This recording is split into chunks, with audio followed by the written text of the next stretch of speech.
Welcome to this lesson on the arrangement of elements in the periodic table. In this lesson, we will gradually explore how elements are organized, why this organization is important, and how scientists discovered it. By the end of this lesson, you will clearly understand how the first 30 elements are arranged and why they are placed where they are. The periodic table is a chart that shows all known elements. Each element is a pure substance made of only one type of atom. Importantly, the periodic table is not random. Instead, it follows a clear and meaningful arrangement. The periodic table is important because it helps scientists organize information about elements. In addition, it allows us to predict how elements behave.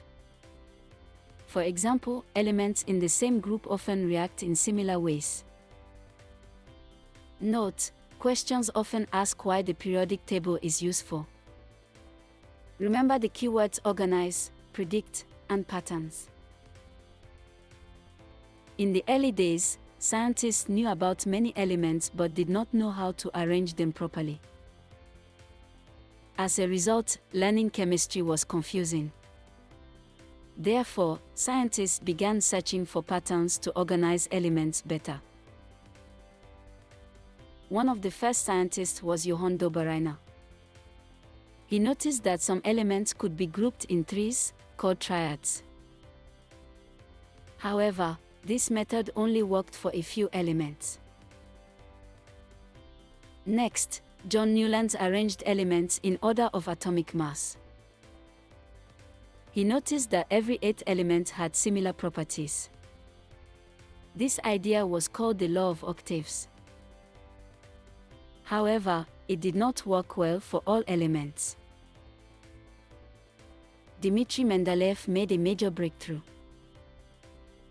He arranged elements by atomic mass but left gaps for elements not yet discovered. Remarkably, he predicted the properties of these missing elements accurately.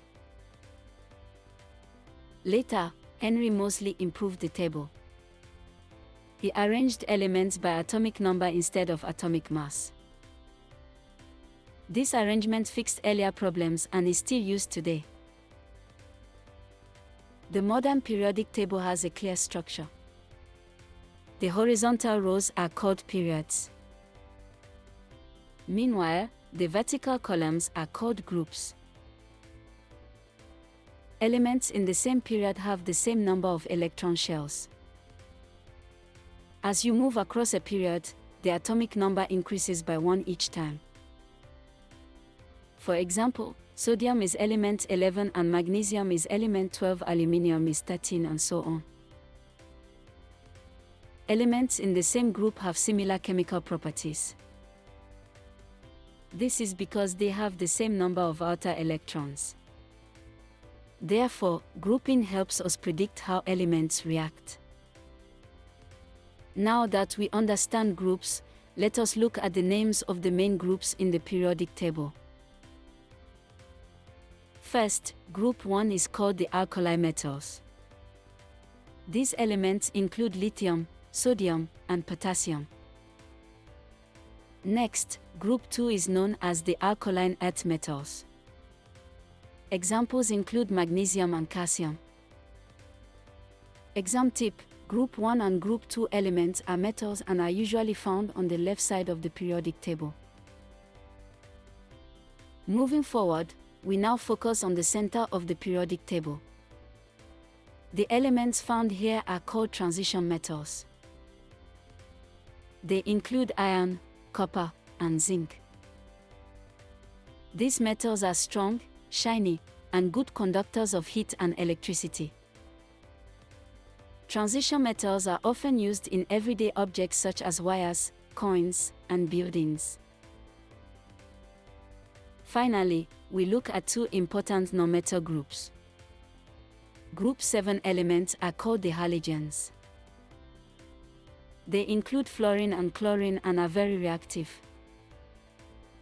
Next, Group 8 elements are known as the noble gases. These include helium and neon and are very unreactive. Remember, halogens are reactive, while noble gases are unreactive. This contrast is commonly tested in exams. The first 30 elements are found in the first 4 periods. They include metals like iron and non-metals like oxygen. Learning these elements builds a strong foundation for future chemistry topics.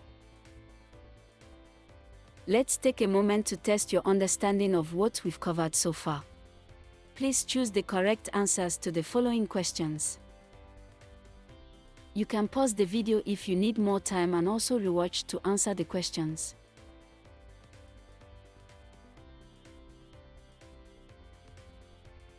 In summary, the periodic table helps us understand and predict the behavior of elements.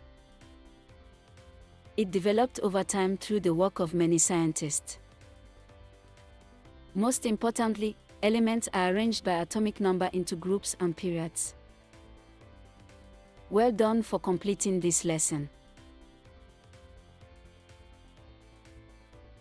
Thank you for learning with Acestudents. If you found this lesson helpful, be sure to check out our playlist for more videos. Every video includes evaluation questions to help you test your understanding.